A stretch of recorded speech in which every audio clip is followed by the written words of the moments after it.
নমস্কার। সাম্প্রতিক ঘটনাবলী উপলক্ষে কবি চন্দননাথের লেখা কবিতা স্মরণীয়া। ব্যাট জুটলেও কে আর বলো যোগান দিত বল, তবুও জানি থাকতো মাথায় ক্রিকেট দিবানিশি। বল না পেলে কুমড়ো দিয়ে খেলতে হতো তাকে, যদিও ছিলেন বোম্বাগড়ের রাজার তিনি পিসি। আমরা সবাই করছি স্মরণ ঝুলন মিতালিকে, করছি স্মরণ বিশ্বজয়ের তাদের অবদানের, কিন্তু বোধহয় ভুলে গেছি সেই সে পিসির কথা। নাইবা থাকুক রেকর্ড বুকে হিসেব পিসির রানে। গঞ্জনা কি জুটতো না তার, তুললে হাতে ব্যাট, বলতো না কেউ তুই তো মেয়ে, খেলার কি দরকার, কাজ তো তোদের রান্না বাড়ার, কাজ তো কাছাকাছির, থাক ঘরে তুই, যা ব্যাট রেখে যা সামলাতে সংসার।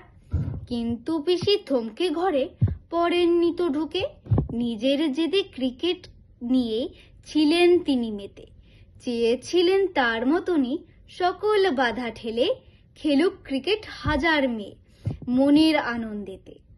কেউ তাকে না রাখুক মনে, তার দেখানো পথেই মন ঢেলেছে ক্রিকেট খেলায় লক্ষ হাজার মেয়ে। তাই তো তাকে করছি আমি স্মরণ সারাক্ষণই, দামালগুলোর বিশ্বজয়ের ছবির দিকে চেয়ে। নমস্কার।